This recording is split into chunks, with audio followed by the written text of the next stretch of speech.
भारत की हलाल मीट दुनिया के 15 देशों तक।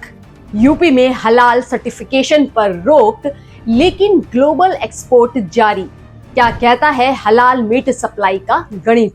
आप जब कोई सामान खरीदते हैं तो सामान खरीदते समय एक चीज जरूर देखिए, क्या उसमें हलाल सर्टिफिकेशन तो नहीं लिखा हुआ है। यानी हर वस्तु में हलाल सर्टिफिकेशन हमने यूपी में बैन किया है। हाल ही में यूपी में मुख्यमंत्री योगी आदित्यनाथ ने हलाल सर्टिफिकेशन पर रोक लगा दी है, जिससे राज्य में मीट इंडस्ट्री और धार्मिक मानकों को लेकर बहस छिड़ गई है। लेकिन इसी बीच एक और बड़ी खबर सामने आई है। भारत अब दुनिया के 15 देशों को हलाल मीट सप्लाई करने की तैयारी कर रहा है। यानी जहां एक तरफ घरेलू स्तर पर सर्टिफिकेशन पर प्रतिबंध है, वहीं दूसरी तरफ अंतर्राष्ट्रीय स्तर पर भारत की मीट इंडस्ट्री अपनी पकड़ मजबूत कर रही है। भारत करेगा दुनिया के 15 देशों को हलाल मीट सप्लाई। दरअसल ये खबर कुछ दिन पुरानी है, लेकिन यूपी में हलाल सर्टिफिकेशन की बैन की खबर के बाद ये मामला फिर से चर्चा में आ गया है, जिसे आपको बारीकी से समझना बहुत जरूरी है। तो आइए समझते हैं कि हलाल मीट क्या है, कौन से देश इसे खरीदने वाले हैं और इस नए कदम से भारत की अर्थव्यवस्था पर क्या असर पड़ सकता है। हलाल मीट क्या है? हलाल मीट वह मांस है जिसे इस्लामिक कानूनों के अनुसार तैयार किया गया है। इसमें जानवरों को खास तरीके से मारा जाता है और मांस को इस्लामिक मानकों के अनुसार प्रोसेस किया जाता है। भारत में हलाल मीट निर्यात का वर्तमान स्थिति। भारत ने 2023 में लगभग 1.2 मिलियन टन हलाल मीट का निर्यात किया था, जो वैश्विक मांग में तेजी को दर्शाता है। मीडिया रिपोर्ट के अनुसार प्रमुख निर्यातक कंपनियों में अल्लाना और फेयर एक्सपोर्ट्स शामिल है। भारत अब 15 देशों को हलाल मीट निर्यात करने की योजना बना रहा है। विदेश व्यापार महानिदेशालय की ओर से जारी हुई लिस्ट के मुताबिक भारत से Bangladesh, Indonesia, Iran, Iraq, Kuwait, Malaysia, Jordan, Oman, Philippines, Qatar, Saudi Arab, Singapore, Turkey और संयुक्त अरब अमीरात और बहरीन को हलाल मीट एक्सपोर्ट किया जाएगा। आपको बता दें कि रिपोर्ट के अनुसार देश में कई प्राइवेट संस्थाएं हलाल सर्टिफिकेशन जारी करती हैं, जिनमें है जमीयत उलेमा हलाल ट्रस्ट, हलाल इंडिया प्राइवेट लिमिटेड, हलाल certification services India private limited. ये संस्थाएं जांच करती है कि कोई चीज हलाल मानकों पर खरी उतरती है या नहीं। मानक तय होने के बाद उसे हलाल सर्टिफाइड का लेबल देती है।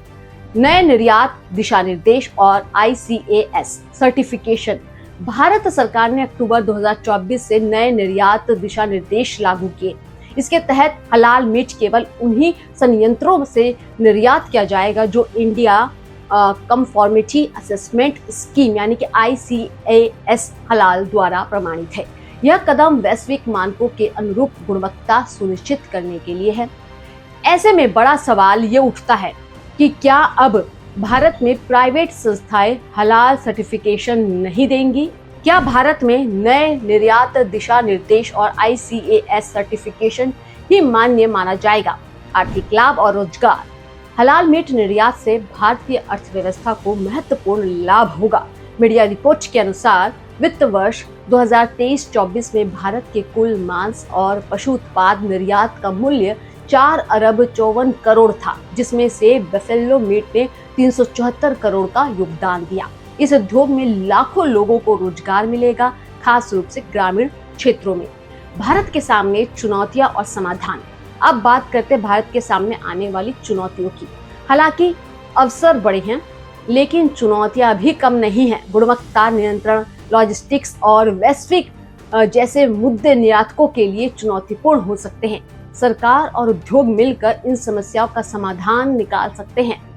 भविष्य में स्मार्ट फार्मिंग, स्वचालित प्रोसेसिंग और कोल्ड चेन लॉजिस्टिक्स जैसे तकनीकी नए भारत को वैश्विक हलाल मीट बाजार में अग्रणी बना सकते हैं। तो देखिए, जहां यूपी में हलाल सर्टिफिकेशन पर रोक लगी है, वहीं भारत पूरी दुनिया में अपने हलाल मीट की पहुंच बढ़ाने की ओर आगे बढ़ रहा है। अब सवाल आपसे, क्या आपको लगता है कि घरेलू स्तर पर हलाल सर्टिफिकेशन पर रोक और अंतर्राष्ट्रीय स्तर पर हलाल मीट निर्यात की तैयारी में संतुलन बनाए रखना आसान होगा।